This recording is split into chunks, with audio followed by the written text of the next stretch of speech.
안녕하세요. 현대자동차 수험생 여러분. 저는 여러분들과 같이 언어 논리 파트 같이 공부하게 될 강사 김지영이라고 합니다.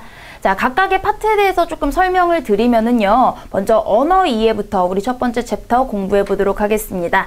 언어 이해 부분은요. 우리가 크게 개요나 글의 내용을 수정하는 이런 문제들 유형이 있고요. 그 다음에 논지 파악하는 거, 그 다음에 가로를 주고 빈칸 채우는 이런 문제들이 있고, 그 다음에 문장 배열하는 이런 유들이 있습니다. 그 외에도요. 여러 가지 긴 지문을 주고 이 지문에 대해서 문제 물어보는 것들이 많기 때문에요. 여러분들이 속독 능력 중요하고요. 속독 능력이 안 되시더라도 문제마다 푸는 요령들 정확하게 숙지를 하신 다음에 요령껏 문제 빠르게 풀 수 있는 연습을 조금 하셔야 될 것 같습니다. 자, 그리고요, 이런 논리 파트는요, 유연한 사고력, 여러분들이 귀찮더라도 손으로 일일이 그려보고 써보고 이런 것들이 좀 중요한 그런 파트가 되겠습니다. 자, 그래서 문항수에 비해서 시간이 매우 부족합니다. 빠르게 찾는 연습, 그 다음에 열심히 속독 능력 조금씩이라도 읽어보시면서 조금 더 향상시킬 수 있는 시간이 됐으면 좋겠습니다.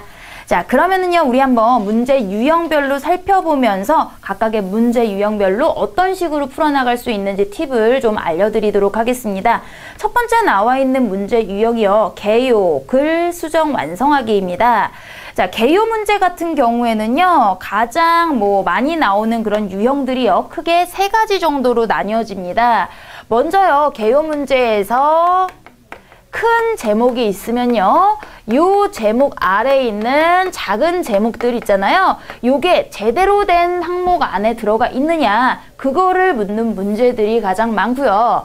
두 번째는 어떤 문제들이 분명히 나옵니다. 아니면 이 문제에 대해서 원인 파악까지 이루어지고요. 요거에 대한 해결 방안, 해결책들을 제시를 하는데 문제점과 해결책은 각각 쌍을 이루어서 1번, 2번, 3번이면 같은 해결책도 1번, 2번, 3번 이런 식으로 진행이 되는 게 보통입니다. 자, 그 다음에는 세 번째, 제목과 결론 내는 문제들이 많은데요. 제목 같은 경우에는 전체 내용을 포괄할 수 있는 그런 문장을 명사형으로 이렇게 딱 제시를 해주시면 되겠고요. 결론이라고 하는 건 말 그대로 주장이라고 생각을 하시면 됩니다. 그래서 약간은 비슷하지만 결론은 우리 이렇게 해야 한다. 해결 방안이 나왔으면은 이런 식으로 나아가야 한다. 발전해 나가야 한다. 이런 문장이 되겠죠. 그리고 제목 같은 경우엔 본론의 내용을 다 응축시킨 그런 명사형 문장이 되겠습니다.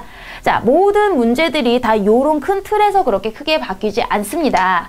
그 다음에 내용 수정 완성하는 문제는요, 선다에서 1, 2, 3, 4에서 기억은 이렇게 해봐라, 니은은 이렇게 해봐라, 그대로 시키는 대로 따라 나가서 문제풀이 하시면 되겠습니다.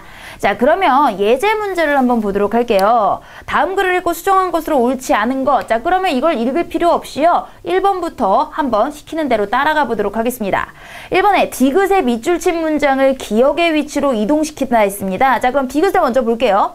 글의 기본 단위가 문장이라면 구어를 통한 의사소통의 단위는 발화이다. 자, 먼저 글부터 시작을 해서 국어는 발화이다. 그러면 얘가 하고 싶은 얘기는 발화에 관한 거겠죠.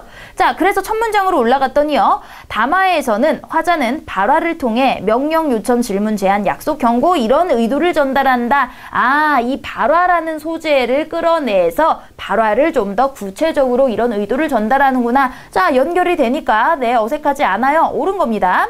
자, 이번에 니은의 밑줄 친 문장은 글의 통일성을 해침으로 삭제한다. 자, 그러면 앞에 문장부터 한번 읽어볼게요. 담화에서는 이런 여러 가지 의도를 전달한다. 이때 화자의 의도가 직접적으로 표현된 바라를 직접 바라, 암시적, 간접적으로 표현된 바라를 간접 바라라고 한다. 자, 니은 봤더니 간접 바라는 직접 바라보다 화자의 의도를 더 잘 전달해준다. 자, 비교한 겁니다. 다음 문장 볼게요.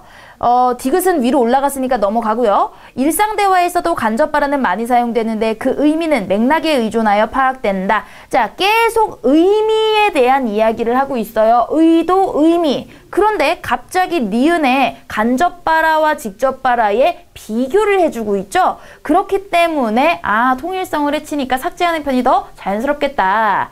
자, 3번 보시면 리을의 밑줄 친 문장과 미음의 밑줄 친 문장의 위치를 서로 바꾼다입니다. 자, 미음 봤더니 리을에 방안이 시원하지 않다는 상황을 고려하여 청자는 창문을 열게 되는 것이다. 와요. 미음에 덥다라는 바라가 창문을 열어라는 의미로 파악되는 것이 대표적인 예이다. 자, 먼저 예시를 제시를 하고 그거에 대해 설명을 하는 게 리을 문장이겠죠? 그러니까 바꿔야 되는 거 3번도 맞고요. 자, 4번에 비읍의 밑줄 친 단어를 그러나로 바꿔봅니다. 자, 비읍 봤더니 이처럼 화자는 상대방이 충분히 그 의미를 파악할 수 있다고 판단될 때 간접바라를 전략적으로 사용함으로써 의사소통을 원활하게 하기도 한다. 자, 이처럼이라는 건 앞에 예시를 받은 문장이죠. 자, 그래서 전혀 어색할 게 없는데 밑줄이 쳐 있습니다. 자, 이런 경우에는 안 봐도 괜히 고쳤구나. 4번에 체크를 하시면 되겠죠. 자, 마지막 5번 확인해 볼게요. 시옷 위치에 공손하게 표현하기 위해 간접바라를 사용하는 예를 추가한다. 자, 시옷의 앞을 봤더니 공손함이 잘 드러나기도 한다 하면서 예시를 집어넣어주는 거 나쁘지 않겠다. 우리 이렇게 생각을 해볼 수가 있겠습니다. 자, 그러면 작년 문제들을 한번 보면서 보도록 할게요. 2014년 문제였네요. 다음은 다문화 가정 지원 제도의 문제점 및 개선 방안에 대한 개요이다. 개요를 수정하기 위한 방안으로 적절하지 않은 거. 자, 그럼 요것도 시키는 대로 한번 보도록 하겠습니다. 1번에 본론의 1은 자, 다문화 가정의 개념이네요. 논의하고자 하는 쟁점의 배경 지식에 해당하므로 서론으로 이동하여 다른 다문화 가정의 증가 실태와 연관지어 다룬다. 자, 개념을 봤더니요. 출현 배경과 다문화 가정의 종류입니다. 자, 그래서 이 실태 이런 서론 부분에 넘어서 배경 지식으로 우리가 서론에 깔아주는 게 좋겠구나. 네, 적절합니다. 이번에 본론 2의 다를 보시면은요. 선진국의 다문화 가정 지원 사례예요. 선진국의 지원 사례는 4의 항목으로 왜요? 선진국의 지원 사례는 그 2번이 뭡니까? 지금 국내의 지원 현황이죠. 그래서 국내 지원 현황에 이렇게 문제점이 있다를 제시해야 되는데 선진국의 사례를 제시하니까 선진국은 이렇게 잘 되고 있다로 보여줄 수 있는 4번째 개선 방안에 연결해 주는 게 제일 적절하겠네요. 자, 3번에 본론의 3의 라를 보시면 주변의 냉대와 차별. 자, 이건 지원 서비스의 문제점이죠. 3의 하위 항목으로 적절하지 않으므로 결론으로 이동한다. 자, 오히려 결론으로 이동한다 말이 안 되죠. 결론은 우리가 이러이러한 걸 해야 한다. 이게 바로 결론의 내용이겠죠. 그런데 냉대와 차별이라고 하는 건 여러 가지 현재의 실태, 문제점 이런 게 되겠습니다. 그렇기 때문에 3번 결론으로 옮긴다. 틀린 내용이 되겠죠. 자, 4번 확인해보면요. 본론의 4의 가를 보시면 다문화 가정 정책 수립의 체계성을 강화한다. 자, 요거 같은 경우에 구체화해서 출신국가별, 지역별 맞춤형 서비스 제공 조금 더 체계성을 강화한다라는 걸 구체적으로 이야기 넣은 겁니다. 네, 괜찮고요. 결론에 다문화 가정 정착을 통한 국가의 글로벌 경쟁력 강화를 덧붙인다. 결론에 한마디 이렇게 정리해주는 제언 정도 좋겠죠. 그래서 네, 틀린 거 3번 고르시면 되겠습니다. 자, 이번에도 글 수정한 것으로 옳지 않은 것이기 때문에 1번부터 시키는 대로 해볼게요.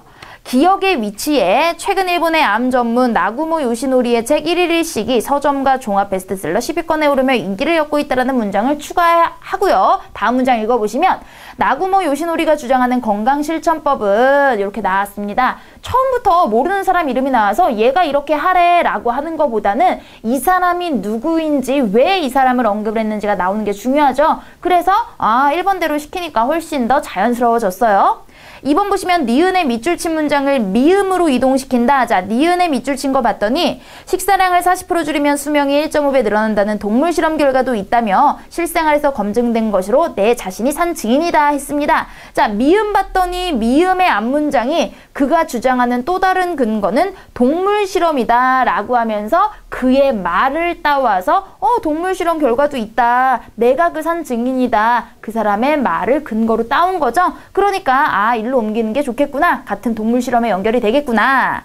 3번 보시면 디귿의 밑줄 친 문장과 리을의 밑줄 친 문장 서로 위치를 바꿔보겠습니다. 자, 리을을 먼저 읽어볼게요.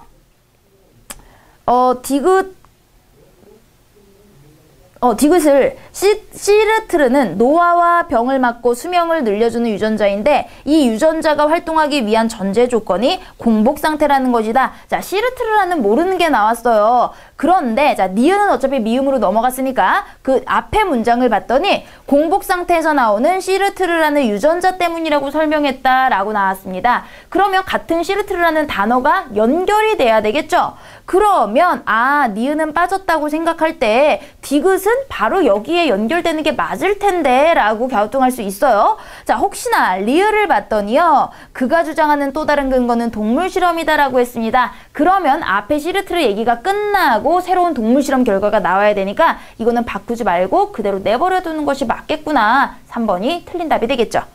자, 혹시나 4번 보시면 비읍에 밑줄 친 단어 그렇지만으로 한번 바꿔볼게요.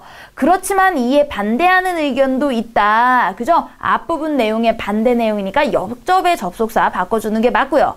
시옷 읽어봤더니 삭제하랍니다. 박 교수는 1일 1식을 하게 되면 몸이 위기감을 느껴 내장지방을 사용하게 되므로 내장지방이 많은 사람에게 1일 1식은 효과적일 수 있다고 부연하였다. 박 교수는 누굽니까? 반대하는 의견 단락에 나와 있는 사람이죠. 그런데 1일 1식이 도움이 된다라고 얘기했으니까 오히려 자신의 반대 의견을 약화시키는 거에 불과합니다. 통일성을 해치니까 삭제해주는 게 더 좋겠네요. 자, 두 번째는 논지 파악하는 문제들입니다. 논지 파악이라고 하는 건 주제나 중심 내용, 본문과 내용 일치 이런 것들을 파악하는 이런 문제입니다. 독해 유형이라고 생각을 하시면 되는데요. 문장 자체가 조금 길기 때문에 단락별로 중심 문장 찾기 이렇게 읽는 거 중요하다라고 보겠습니다. 자, 그 다음에 문제 유형별로요. 우리 1번부터 5번까지의 선달을 먼저 읽고 찾아 나가야 되는 이런 내용 일치 문제들도 여러분들이 조금 연습을 하셔야 될 것 같습니다. 자, 그러면 여기서는 먼저 예제 문제요. 다음 글의 전제로 알맞은 거. 자, 전제라고 하는 건 바탕에 깔려있는 요게 확실히 확립이 되기 위해서 미리 이것은 맞다라고 깔고 가야 되는 게 전제겠죠? 자, 그럼 보도록 할게요. 19세기 중반 화학자 분재는 버너 불꽃의 색을 제거한 개선된 버너를 고안함으로써 물질의 불꽃색을 더 잘 구별할 수 있도록 하였다. 하지만 두 종류 이상의 금속이 섞인 물질의 불꽃은 색깔이 겹쳐 분간이 어려웠다. 이에 물리학자 키르이호프는 프리즘을 통한 분석을 제안했고 그래서 분광분석법을 착안했다. 자, 분광분석법 요 마지막에 핵심 문장이겠네요. 그들은 불꽃 반응에서 나오는 빛을 프리즘을 통과시켜 띠 모양으로 분산시킨 후 망원경을 통해 이를 들여다보는 방식으로 실험을 진행하였다. 이 방법을 통해 그들은 알카리 금속과 알카리 토금속의 스펙트럼을 체계적으로 조사하여 그것들이 함유한, 글자 틀렸네요. 함유한, 화합물들을 찾아내었다. 이 과정에서 그들은 특정한 금속의 스펙트럼에서 띄엄띄엄 떨어진 밝은 선의 위치는 호던소이든 결합하든 상관없이 같다. 자, 그러면 요 실험이 전제되기 위해서 우리가 알 수 있는 건 뭡니까? 물질의 불꽃색은 각자 고유한 색깔을 가지고 있겠구나. 그러니까 우리가 이 스펙트럼을 통해서 어떤 물질이 들어있는지 확인할 수 있다라고 나올 수 있는 거잖아요. 자, 그런 내용 봤더니요. 1번에 물질은 고유한 불꽃색을 가지고 있어서 이것을 통해서 구분할 수 있다라는 거겠죠. 자, 나머지 한번 확인해 보면요. 전통적인 분석화학의 방법에 의존하면 요거는 내용이 틀렸고요. 3번에 19세기 중반 과학계에서는 이런 실험이 성행하고 있었는지는 알 수 없죠. 네 번째, 분광분석법에 창하는 과학사계의 길이 남을 업적이다. 자, 이럴 수도 있겠지만 이건 너무나 멀리 나간 비약이고요. 세 종류 이상의 금속이 섞인 물질의 불꽃색은 분간할 수 없다. 아니죠? 섞여 있는 것도 가능하다라고 얘기했으니까요. 자, 그래서 1번 이런 게 바로 전제가 되겠습니다.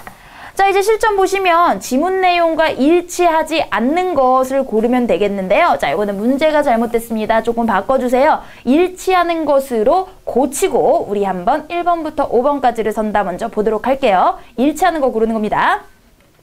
자, 1번 보시면은요. 요거를 왜 1번부터 5번까지를 보라고 하냐?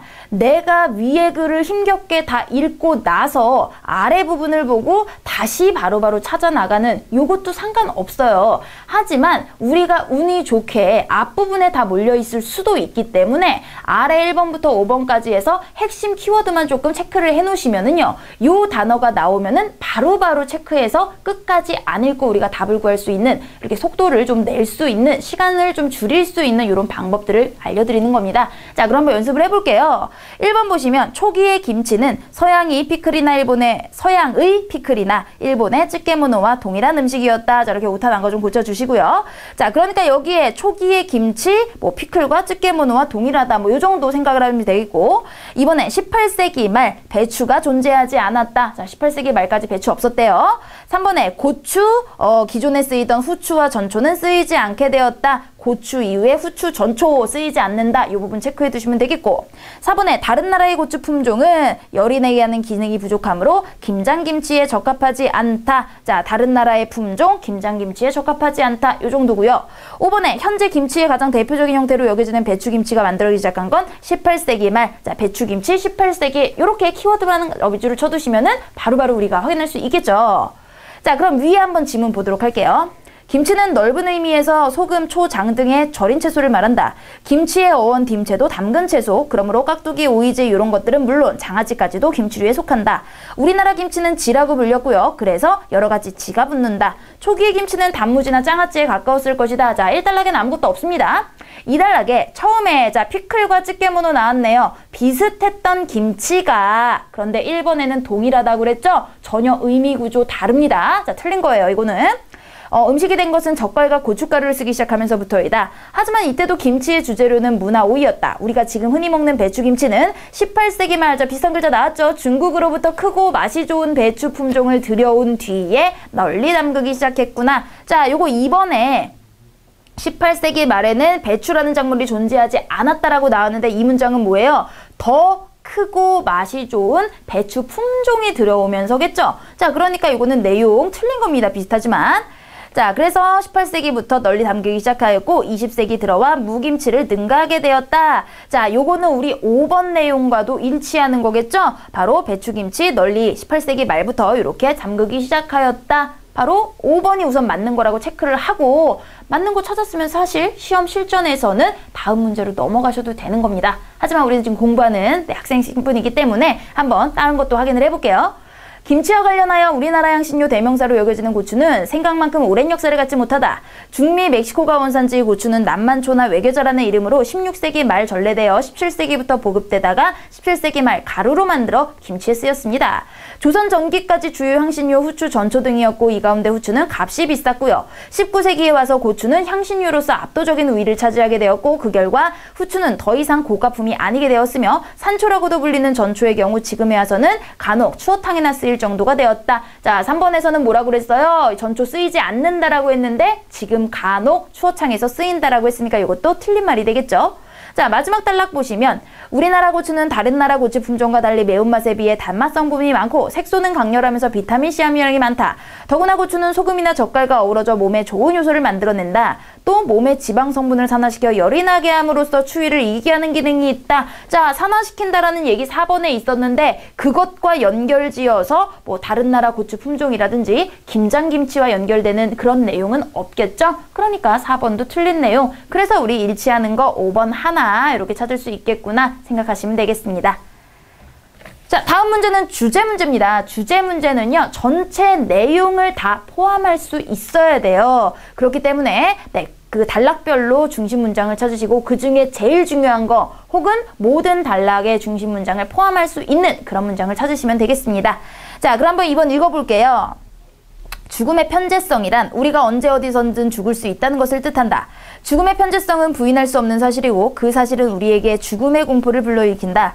보통 우리는 죽음의 공포를 불러일으키는 것을 회피 대상으로 생각하고 가급적 피하려고 한다. 자, 예를 듣는 거는 뭐 중요하지 않은 거니까 빠르게 넘어가면요. 새벽 1시까지 아무도 죽지 않는 세계가 있다고 상상해 보면은 최소한 그 시간 동안 죽음의 공포를 느끼지 않을 거고요. 자, 그래서 끝까지 요거에 대한 예시가 나왔으니까 1단락의 중심 내용은 앞부분에 다 나왔죠? 죽음의 편재성이란 이런 것이고 죽음을 공포의 회피의 대상으로 생각을 한다. 요게 끝입니다. 자, 2단락 보시면 그런데 죽음의 편재성과 관련된 이런 생각이 항상 맞지는 않는다라는 걸 보여주는 사례가 있다라고 이야기의 초점이 반대로 넘어가요. 그러면 항상 앞부분에서 얘기했던 거를 뒤에 그러나 하지만 이렇게 역접으로 넘어가면요. 뒷단락이 더 중요하다라는 뜻입니다. 자, 그래서 우리는 죽음의 공포를 감수하며 즐기는 활동들이 여러 가지 있다라고 스카이다이버들 예를 들어서 설명을 하고 있죠. 자, 마지막 문장, 마지막 단락을 보시면 그렇다면 앞서 상상해본 세계와 관련된 우리의 생각에는 문제가 있다고 할 수 있다. 즉 죽음의 편재성이 인간에게 죽음의 공포를 불러일으킨다고 해서 죽음의 편재성이 회피 대상이라는 결론으로 나아갈 수는 없다. 결국에 마지막에 정리한 게 이겁니다. 여기에 핵심 문장 바로 죽음의 편재성이 있지만 그것을 전부 다 회피의 대상으로 볼 수는 없다가 되겠죠. 자, 그것과 같은 문장을 고르시면 될 거예요. 바로 4번에 있네요. 죽음의 공포를 불러일으키는 것이 반드시 회피 대상은 아니다라고. 그래서 우리가 중심 문장을 머릿속에 찾으시면은요. 그것과 관련된 문장 선다해서 고르시면 되겠습니다. 자, 다음 문제도 마찬가지입니다. 자, 이거 역시 주제 한번 찾아보도록 할게요. 당신이 아무한테도 얘기한 적이 없는데 도대체 그 일을 어떻게 알았느냐? 누가 얘기했느냐고 당신은 물었다. 하지만 그것은 모든 일을 가장 알고 있는 소문이라는 놈이 알려준 것이다. 이렇게 얘기하면 뭐라고 그렇다면 나도 세상 사람들이 배워 오르내릴 만한 사람이란 말인가 하고 당신은 방문할 것이다. 당신은 자신을 대단찮게 여기고 있는 모양이지만 이 지방에서는 거물일 수도 있다. 당신이 무슨 일을 하고 있는지, 무엇을 먹는지, 잠은 얼마나 자는지 이런 것들을 사람들은 듣고 싶어하고 또 잘 알고 있기도 할 것이다. 그런 만큼 당신은 일상생활에서 행동거지를 더욱더 조심하지 않으면 안 된다. 자, 앞에 블라블라 나온 얘기는 결국에 이 마지막 문장 일상에서 행동거지를 조심하지 않으면 안 된다. 요 얘기하기 위해서겠죠. 자, 두 번째 단락 봤더니 그렇지만 중인 환시 속에 살아도 아무렇지 않게 되었을 때 비로소 나는 행복하구나는 하고 생각해도 좋을 것이다. 즉 이런 혼란 속에서도 아무렇지도 않게 되었을 때가 더 중요한 거죠. 집안의 벽은 당신을 보호하기 위해 있는 것이지 무엇을 숨기기 위해 있는 것은 아니다. 그런데도 문을 활짝 열어놓고 생활하는 사람은 좀처럼 찾아보기 어렵다. 문지기를 두게 된 것도 양심의 거리낌 때문이지 명예나 긍지를 나타내기 위해서가 아니다. 누군가 갑자기 문을 열고 들어와 떳떳지 못한 짓을 하고 있는 현장이라도 들킬까봐 불안해하는 생활을 하고 있기 때문이다. 그러나 몸을 숨겨 남의 눈이나 귀로 벗어났다고 해서 무슨 소용이 있단 말인가? 양심의 가책을 느낄 것 없으면 군중의 시선은 환영할 만한 것이 되지만 양심의 가책을 느낄 땐 혼자 있어도 불안에 견딜 수가 없는 법이다.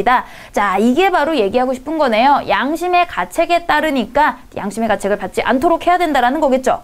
당신이 하고 있는 일이 떳떳한 일이라면 모든 사람이 알아도 상관없을 것이고 추악한 일이라면 당신 자신이 알고 있는 이상 남들이 알든 모르든 그런 건 문제가 안 된다. 자, 그러니까 얘가 얘기하고 싶은 게 뭡니까? 남들에게 떳떳한 자세가 될 수 있도록 해라. 자, 한번 보도록 할게요. 1번. 타인의 시선과 무관하게 개인의 수양을 쌓는 것이 중요하다. 남들 시선이 중요한 게 아니라 너만 떳떳하면 된다. 가까운 얘기죠.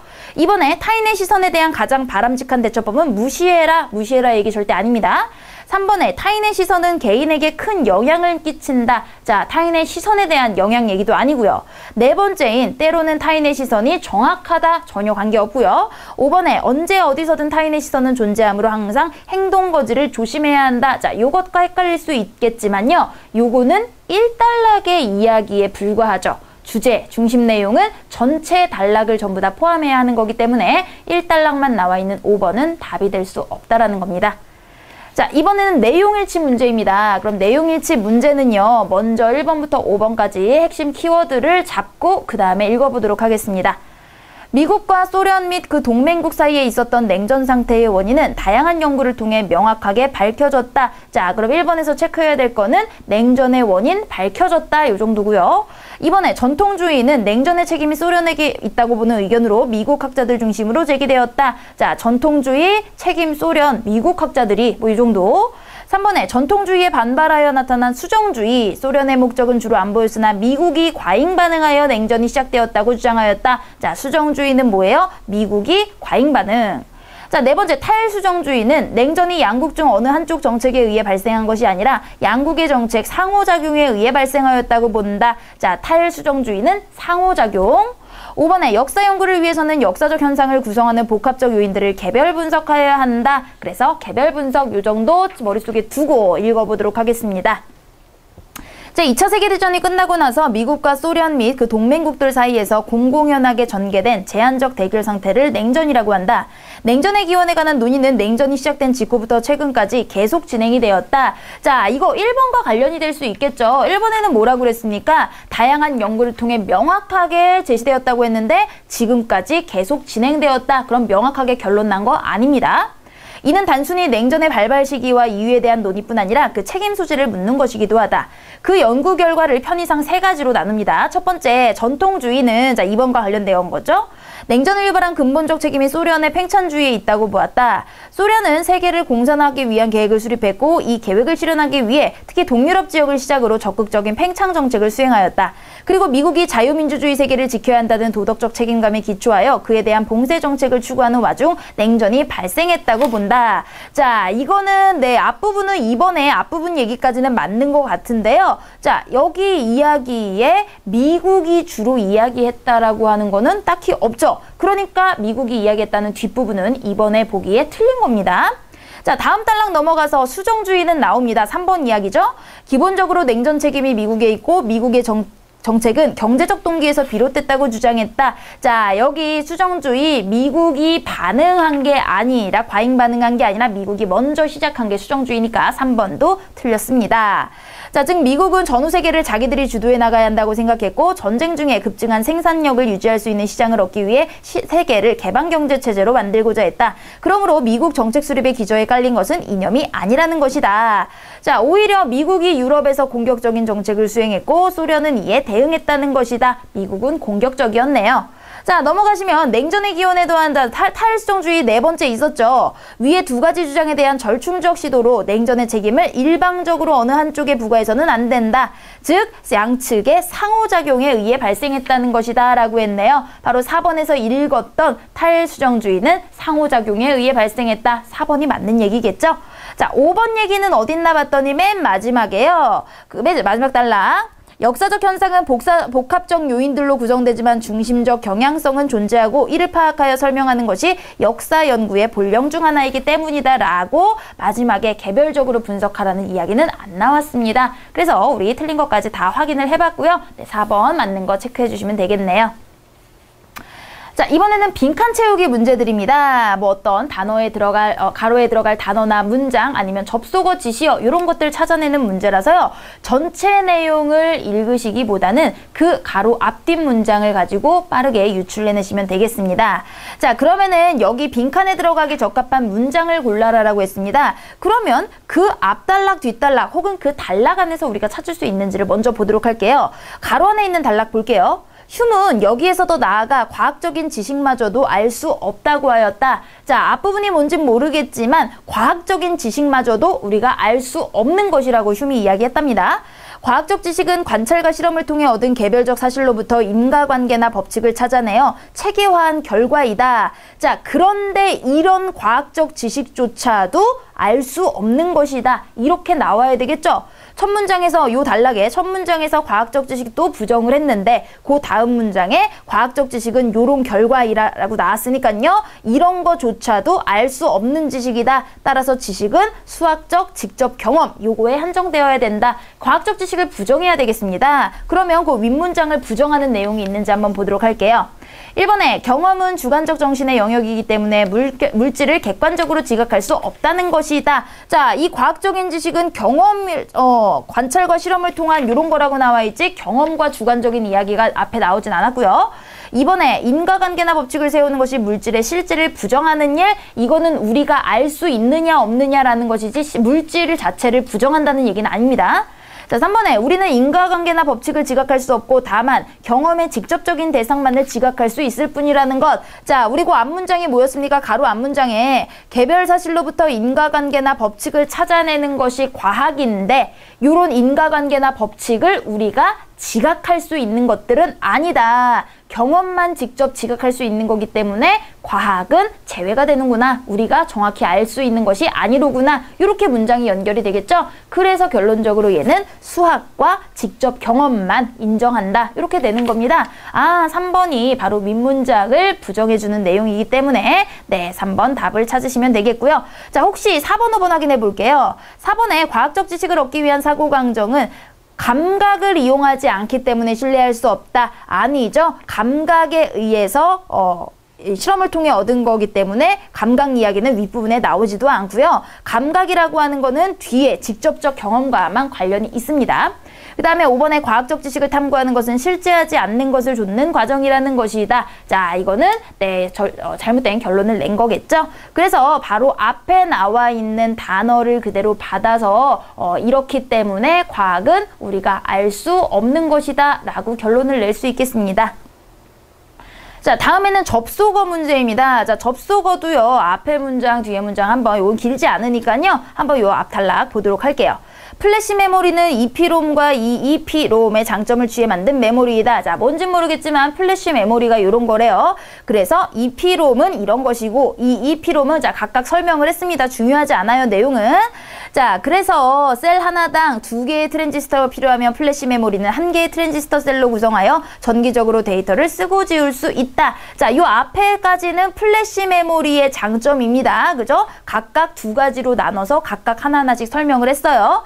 자, 그 다음에 메모리는 전원 차단 시의 데이터의 보존 유무에 따라 휘발성과 비휘발성 메모리로 구분되는데, 자, 이번에는 어떻게 나눴어요? 앞에서는 EPROM과 EEPROM 이렇게 나눴는데 뒤에서는 데이터 보존 유무에 따라 휘발성과 비휘발성 다른 부류로 나누게 된 거죠. 앞에 이야기와 다른 이야기로 다시 하는 거 한 편 바로 이렇게 되겠죠. 앞부분은 플래시 메모리의 장단점, 그 다음에 뒷부분은 새로운 분류, 그러니까 새로운 이야기로 넘어가는 한 편이 바로 들어갈 단어이겠습니다. 자, 다음에는 문장 배열인데요. 문장 배열도 우리가 문제를 풀 때 조금 요령껏 푸셔야 될 것 같습니다.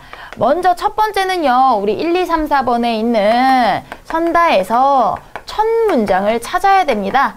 자, 예를 들면은요, 우리 선다 1, 2, 3, 4, 5번 중에 보통 뭐 2개 정도로 나뉩니다. 가와 나중에 먼저 첫 문장을 고르고 시작을 하면은 네, 흐름 찾아가는데 편하겠죠? 그런데 이 첫 문장에 올 수 없는 것들이 바로 지시어와 접속어입니다. 지시어와 접속어 같은 경우에는 앞에 내용이 있어야 그것을 받아서 진행을 하는 거기 때문에요. 첫 문장부터 지시어 접속어로 시작된 건 첫 문장에 올 수 없다라는 거.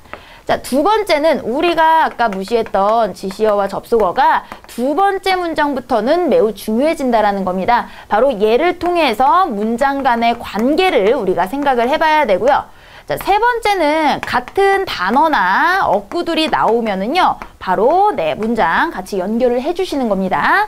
자, 네 번째는 글의 구조를 알아야 된다라는 건데요. 예를 들면 이런 거예요. 우리 글은요, 전부 다 일반적인 이야기에서 시작해서 구체적인 이야기로 넘어가요.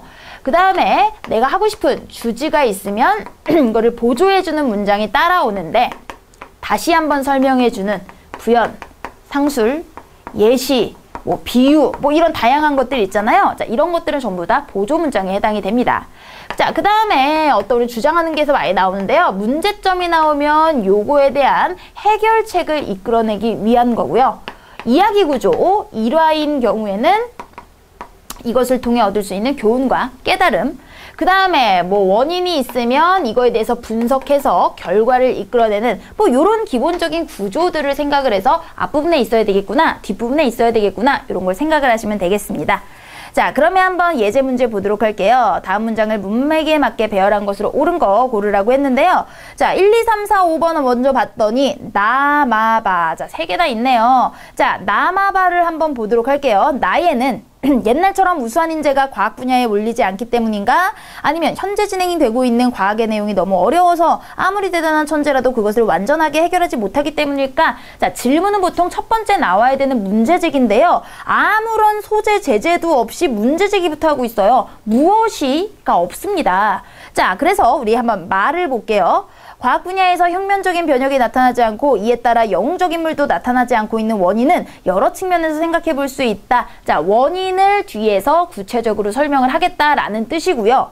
반은 20세기 초에 학계를 주름잡았던 아인슈타인과 같은 영웅적 과학자들이 좀처럼 다시 나타나고 있지 않은 건 무슨 까닭일까? 자, 바로 영웅적 과학자가 나타나고 있지 않은 문제제기를 바로 이 바에서 했네요. 자, 그러니까 문제제기 첫 번째 나올 수 있는 화제를 제시한 바가 제일 먼저 나올 수 있고, 그 다음에 구체적인 문제제기 나가 바로 이유가 뭘까? 이럴까? 저럴까? 이것을 다양한 측면에서 생각을 해보자 라고 연결될 수 있겠죠. 그러면 바와 나라고 하는 게 연결된 4번이 바로 우리 답 고를 수 있겠습니다.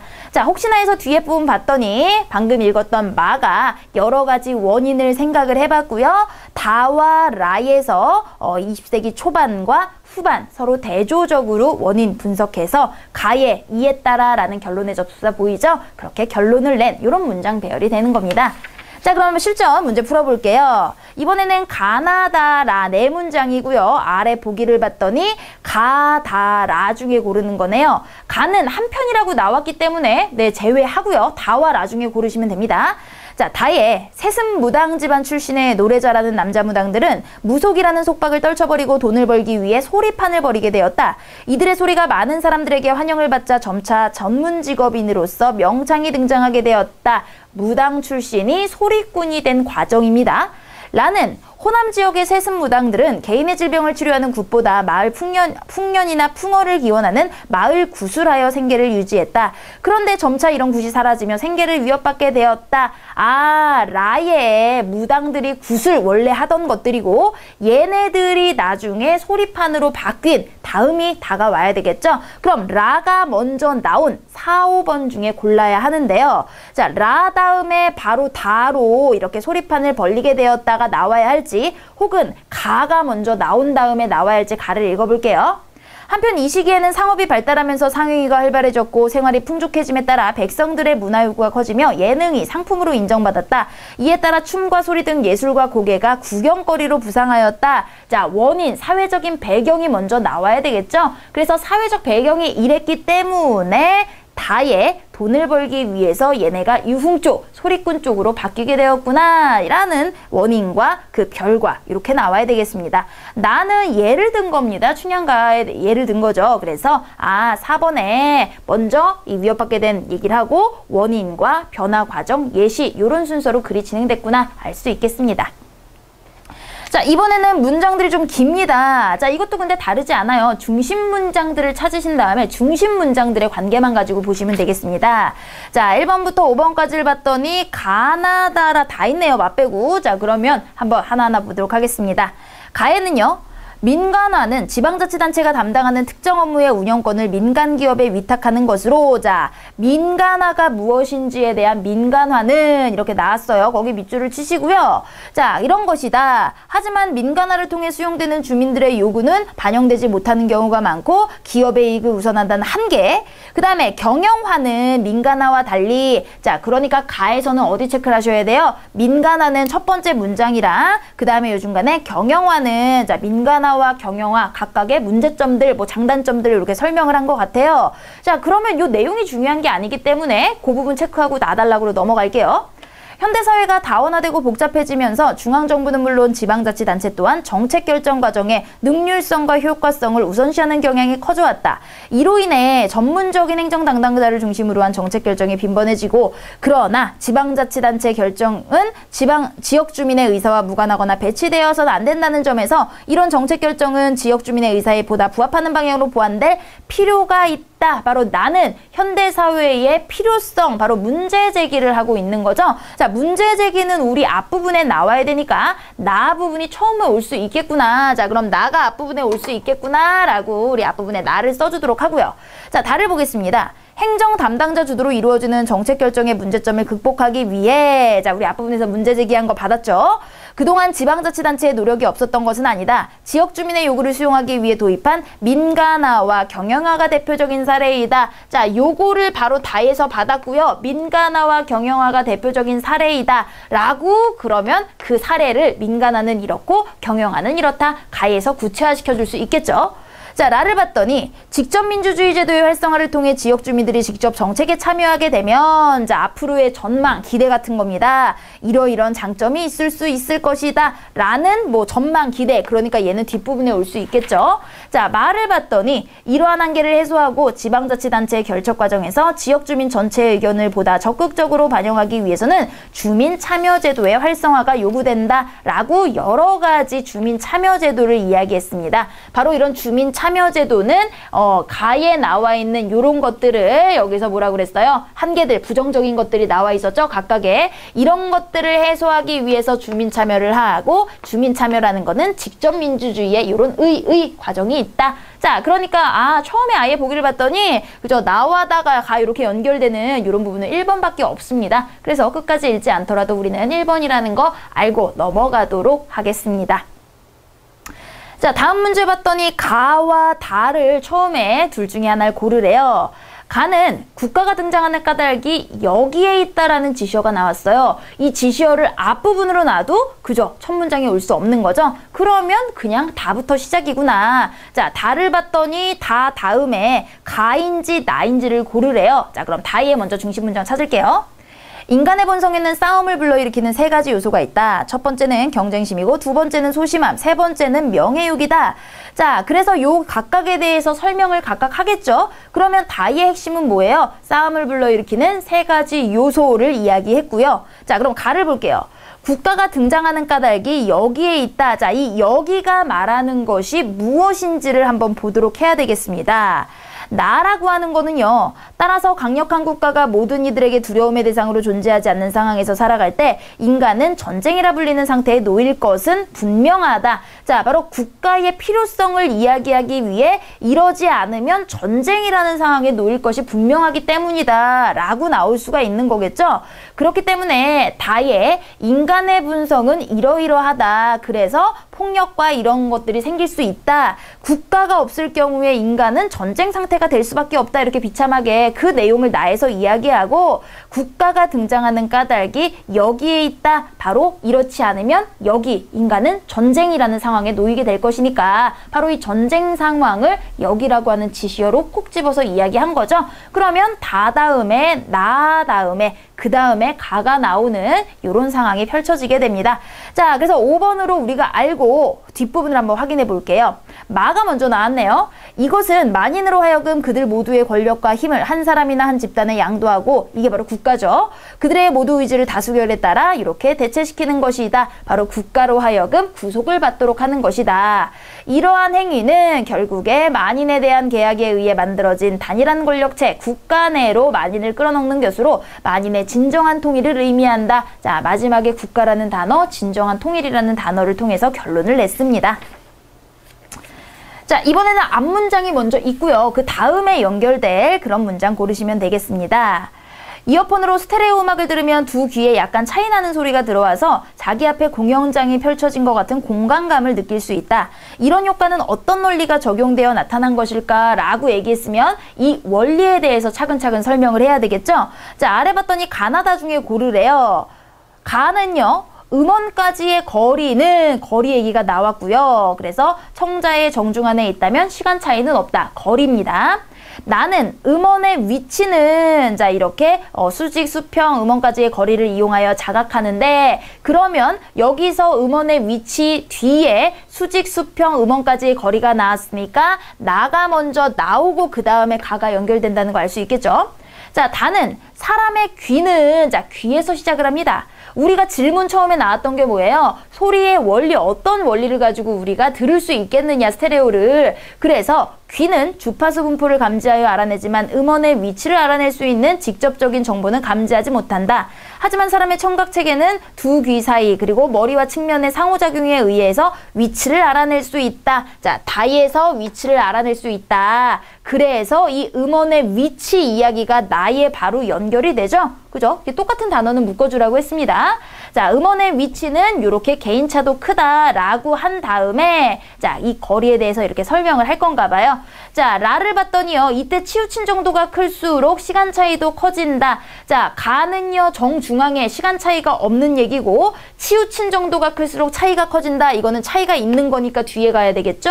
마에 오른쪽으로 치우치면은 시간 차이가 생긴다. 그래서 중앙일 때 오른쪽으로 치우칠 때 그 다음에 마지막에 네 이런 걸 가지고 정리를 한 거죠. 그래서 다가 먼저 나오고 나, 가마라 이런 순서로 나온 5번이 답이 되겠구나 알 수 있겠습니다. 자, 이번에는 문맥에 따라 배열할 때 두 번째로 배치될 문장이라고 했으니까요. 전체를 한번 다 봐야 되겠습니다. 자, 일반적으로 법률에서는 일정한 법률 효과와 함께 그것을 일으키는 요건을 규율한다. 자, 법률 얘기가 처음에 나왔고요. 이 요건들이 모두 충족되어야 자, 그러면 이 앞에 요건들이 나오고 그 다음에 나와야 될 거예요. 자, 소재가 법률이니까 법률에서는 요건들이 필요하다라고 나오고 앞에 요건들을 다 받은 다음에 나가 이런 배상할 책임이 생기는 것이다. 나올 수 있겠죠.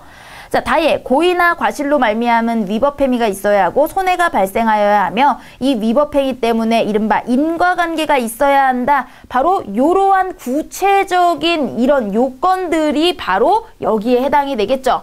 그리고 이 다에 나와 있는 요 세 가지가 나에서 받아서 요 요건들 이렇게 진행이 되는 겁니다.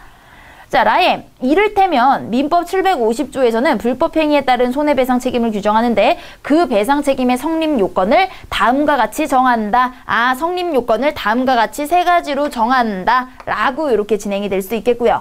그 소송에서는 이런 요건을 입증해야 된다. 결국에 법률에서는 이런 요건을 규율해야 하고 이런 요건들을 소송에서 입증할 필요가 있다. 두 번째 나오는 거 라에 체크를 하시면 되겠습니다.